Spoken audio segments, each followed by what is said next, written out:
Power factor and power factor correction അല്ലെങ്കിൽ power factor compensation. നമുക്കറിയാം, ഒരു ഇൻഡക്ടർ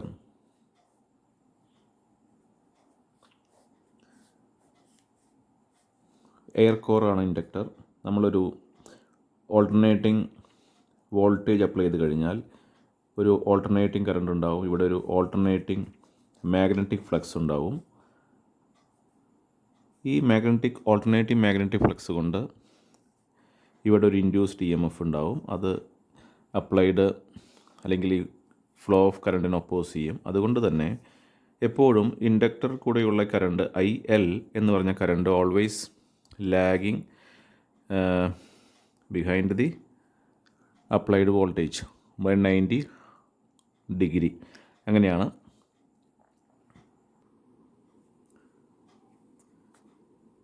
അത്തരം കേസിൽ നമ്മൾ പറയും ഇൻഡക്ടറിൻ്റെ പവർ കൺസ്യൂംഡ് ഈസ് 0. കാരണം വോൾട്ടേജും കറണ്ട് തമ്മിലൊരു 90 ഡിഗ്രി ഡിഫറൻസ് വരും.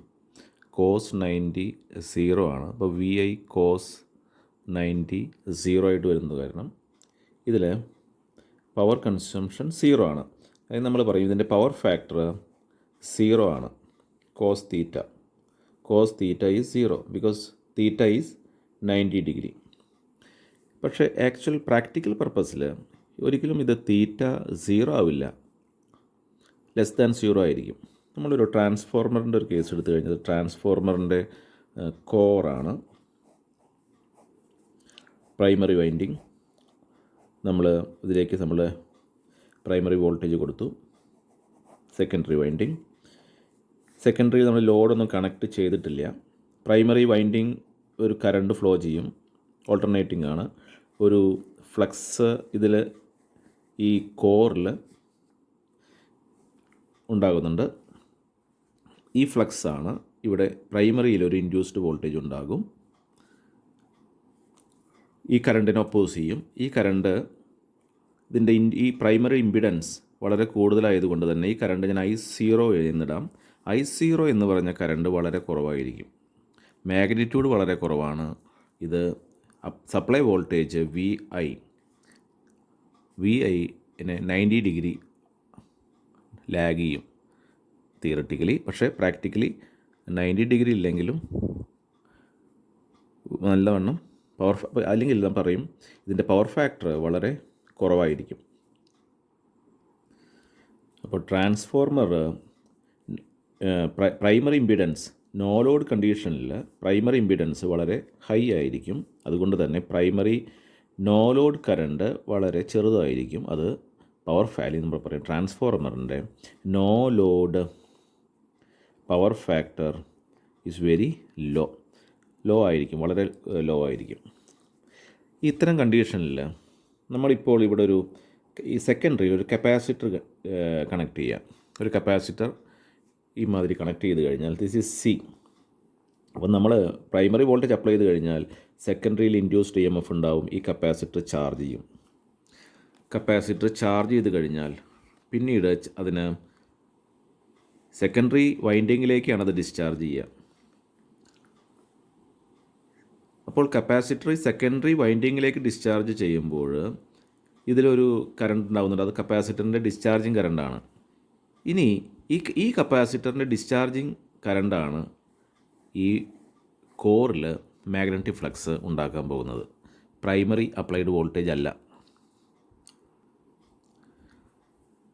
ഇനി വൺസ് ഇവിടെ ഒരു മാഗ്നറ്റിക് ഫീൽഡ് സെക്കൻഡറി ടേൺസിലൊരു മാഗ്നറ്റിക് ഫീൽഡ് ക്രിയേറ്റഡ് ആയി കഴിഞ്ഞാൽ ആ എനർജി കപ്പാസിറ്ററിലേക്ക് വീണ്ടും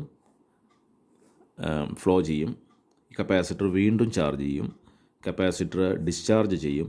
അപ്പോൾ ഇവിടെ ഒരു ഡിസ്ചാർജിങ് കപ്പാസിറ്റർ ആക്ച്വലി ഡിസ്ചാർജിങ് നടക്കുകയാണ്. ഇവിടെ ഒരു LC സർക്യൂട്ടായിട്ട് ഇത് വർക്ക് ചെയ്യുകയാണ്. LC സർക്യൂട്ട്, ഈ സെക്കൻഡറി വൈൻഡിങ്ങും ഈ കപ്പാസിറ്റർ ഒരു LC സർക്യൂട്ടായിട്ട് ആക്ട് ചെയ്യുകയാണ്. ഇവരുടെ തമ്മിലുള്ള എനർജി ഫ്ലോയിൽ ഈ കോറിൽ ഉണ്ടാകുന്ന മാഗ്നറ്റിക് ഫ്ലക്സ്, ഈ കോറിലുണ്ടാകുന്ന മാഗ്നറ്റിക് ഫ്ലക്സ് നേരത്തെ ഇവിടെ ഇപ്പോൾ നമ്മൾ കപ്പാസിറ്റർ ഉണ്ടായിരുന്നില്ലെങ്കിൽ ആ മാഗ്നറ്റിക് ഫ്ലക്സ് ഉണ്ടാക്കുന്നതിനുള്ള ഒരു എനർജി, റിയാക്റ്റീവ് എനർജി പ്രൈമറി അല്ലെങ്കിൽ നമ്മളുടെ KSEB അല്ലെങ്കിൽ ഗ്രിഡ് സപ്ലൈന്ന് വേണ്ടിയിരുന്നു. പക്ഷേ ഇപ്പോൾ നൽകുന്നത് ഈ കപ്പാസിറ്ററാണ്. അപ്പോൾ നമ്മളുടെ ഗ്രിഡ് സപ്ലൈ സംബന്ധിച്ചിടത്തോളം ഗ്രിഡ് സപ്ലൈക്ക് ഇപ്പോൾ ഈ മാഗ്നറ്റൈസിങ് കറണ്ട് സപ്ലൈ ചെയ്യേണ്ട ആവശ്യമില്ല. മാഗ്നറ്റൈസിങ് കറണ്ടായിരുന്നു ലോ പവർ ഫാക്ടർ ഉള്ള കറണ്ട്. അപ്പോൾ ഗ്രിഡ് സപ്ലൈക്ക് ഇപ്പോൾ ഈ എന്താ പറയുക, നമ്മളുടെ നോ ലോഡ് ലോസ്, ഈ I0 2 കോമ്പണൻ്റ് ഉണ്ട്. മാഗ്നറ്റൈസിങ് ഫ്ലക്സിൻ്റെ കോമ്പണൻ്റും ഉണ്ട്, ഈ നോ ലോഡ് ലോസിൻ്റെ കോമ്പണൻ്റും ഉണ്ട്. ഇപ്പോൾ നോ ലോഡ് ലോസ് മാത്രം മീറ്റ് ചെയ്താൽ മതി I0. അപ്പോൾ നമ്മൾ കപ്പാസിറ്റർ വെച്ചപ്പോൾ ഇതിൻ്റെ ഈ നോ ലോഡ്, ഇത് IW എന്നുള്ള കോമ്പണൻ്റ് ലോസാണ്. Actually will be in phase with the applied voltage. അതൊരു ആക്റ്റീവ് കോമ്പണൻ്റാണ്. അതിൻ്റെ പവർ ഫാക്ടർ 1 ആണ്. അപ്പോൾ എന്തായി, നമ്മളൊരു കപ്പാസിറ്റർ വെച്ചപ്പോൾ കപ്പാസിറ്റർ ട്രാൻസ്ഫോർമറിൻ്റെ ഗ്രിഡിൽ സപ്ലൈക്ക് ഇപ്പോൾ ആക്റ്റീവ് പവർ മാത്രം കൊടുത്താൽ മതി, ചെറിയൊരു ആക്റ്റീവ് പവർ കൊടുത്താൽ മതി. അപ്പോൾ നമ്മൾ പറയും ഇതിൻ്റെ no load power factor as seen from the grid supply. Grid supply നോക്കുകയാണെങ്കിൽ ഈ ട്രാൻസ്ഫോർമറിൻ്റെ no load power factor has improved. അപ്പോൾ ഇതിനെ transformer no load power factor compensation എന്ന് പറയും. ഈ നമ്മളൊരു കപ്പാസിറ്റർ വെച്ചിട്ട് ഇത്തരത്തിൽ പവർ ഫാക്ടർ ഇമ്പ്രൂവ് ചെയ്ത ആ പ്രോസസ്സിന് പറയുക നോ ലോഡ് PF കോമ്പൻസേഷൻ എന്നാണ്. ഒരു ഇൻഡക്ഷൻ മോട്ടോറിനും നമുക്കിപ്പോൾ കാര്യം തന്നെ ചെയ്യാം. ഇൻഡക്ഷൻ മോട്ടോർ സപ്ലൈ, നമ്മളിവിടെ ഇൻഡക്ഷൻ മോട്ടോറിൻ്റെ ഈ സപ്ലൈ സൈഡിൽ ഒരു കപ്പാസിറ്റർ ആഡ് ചെയ്ത് കഴിഞ്ഞാൽ ഇതേപോലെ തന്നെ ഈ റിയാക്റ്റീവ് പവർ ഇൻഡക്ഷൻ മോട്ടറിന് ആവശ്യം അതിനുള്ള എയർ ഗ്യാപ്പിൽ ഒരു ഫ്ലക്സ് ഉണ്ടാക്കാൻ തന്നെയാണ്. നമ്മൾ ട്രാൻസ്ഫോർമറിൽ കോറിൽ ഫ്ലക്സ് ഉണ്ടാക്കുന്നു. ഇത് റൊട്ടേറ്റിംഗ് മെഷീൻ ആയതുകൊണ്ട് അതിൻ്റെ എയർ ഗ്യാപ്പിലാണ് ഉണ്ടാക്കുന്ന ഫ്ലക്സിന് വേണ്ടിയിട്ടാണ് ഇത് ഒരു നോ ലോഡ് കറണ്ട് ആവശ്യം വന്നിരുന്നത്. അത് ഇപ്പോൾ കപ്പാസിറ്റർ നമ്മൾ ഇങ്ങോട്ട് കണക്ട് ചെയ്ത് കഴിഞ്ഞാൽ കപ്പാസിറ്റർ വിൽ പ്രൊവൈഡ് ഇതിൻ്റെ നോ ലോഡ് റിയാക്റ്റീവ് പവർ.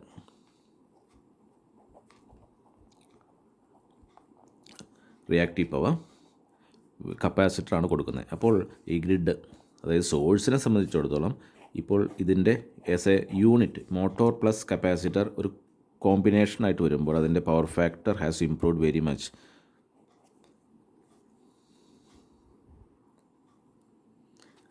ഈ വാല്യൂ ഓഫ് ദി കപ്പാസിറ്റർ നമുക്കിപ്പോൾ ഈ മോട്ടോറിൻ്റെ നോ ലോഡ് KVA അല്ലെങ്കിൽ നോ ലോഡ് പവർ എത്രയാണെന്ന് അറിഞ്ഞാൽ അതിൻ്റെ ഒരു 90% വാല്യൂ മതി ഈ capacitor. 90% of the no load അതിൻ്റെ KVA HP എത്രയാണെങ്കിൽ അത്രയും KVAR ആണ്. 90% ഓഫ് നോ ലോഡ് KVA ആണ് ഈ കപ്പാസിറ്ററിൻ്റെ KVAR നമ്മൾ സെലക്ട് ചെയ്യേണ്ടത്. ഈ ട്രാൻസ്ഫോർമറിൻ്റെ കേസിൽ പറയുകയാണെങ്കിൽ ഈ കപ്പാസിറ്ററിൻ്റെ വാല്യൂ നമ്മളത് ആഡ് ചെയ്യുന്നത് ഇതിൻ്റെ നോ ലോഡ് കറണ്ട് നോക്കിയിട്ട് തന്നെയാണ്. അപ്പോൾ പറയുന്നത് ഒരു 2% ഒക്കെ ഉണ്ടാവുള്ളൂ നോ ലോഡ് കറണ്ട്. റേറ്റഡ് കറണ്ടിൻ്റെ 2% ഒക്കെയാണ് നോർമലി ഡിസ്ട്രിബ്യൂഷൻ ട്രാൻസ്ഫോർമറിനൊക്കെ വരുന്ന നോ ലോഡ് കറണ്ട്. അപ്പോൾ അതിന് അത്രയും ഒരു 2%. ഇപ്പോൾ ട്രാൻസ്ഫോർമർ നമ്മൾ എൻ്റെ കപ്പാസിറ്റി KVAയിലാണല്ലോ റെപ്രസെൻറ്റ് ചെയ്യുന്നത്. അപ്പോൾ അതിൻ്റെ ഒരു 2%. ഇപ്പോൾ 100 KVA ആണെങ്കിൽ ഒരു 2%, 2 KVAR കപ്പാസിറ്ററാണ് സെക്കൻഡറിയിൽ കണക്ട് ചെയ്യേണ്ടത്. ഇത് ലോഡിന് പാരലായിട്ടാണ്, ഇവിടെ ലോഡ് വരും, ലോഡിന് പാരലായിട്ടാണ് ഇത് വരിക. ഇതിന് പ്രൊട്ടക്ഷനൊക്കെ വേണം, കപ്പാസിറ്ററിന് ഓവർലോഡ് പ്രൊട്ടക്ഷനൊക്കെ കൊടുക്കണം. MCB അങ്ങനെ ഇതിനും വേണം ഓവർലോഡ് പ്രൊട്ടക്ഷൻ കൊടുക്കണം. ഓക്കെ, ഇത്രയാണ് നോ ലോഡ് പവർ ഫാക്ടർ കോമ്പൻസേഷനെ കുറിച്ച് പറയാനുള്ളത്.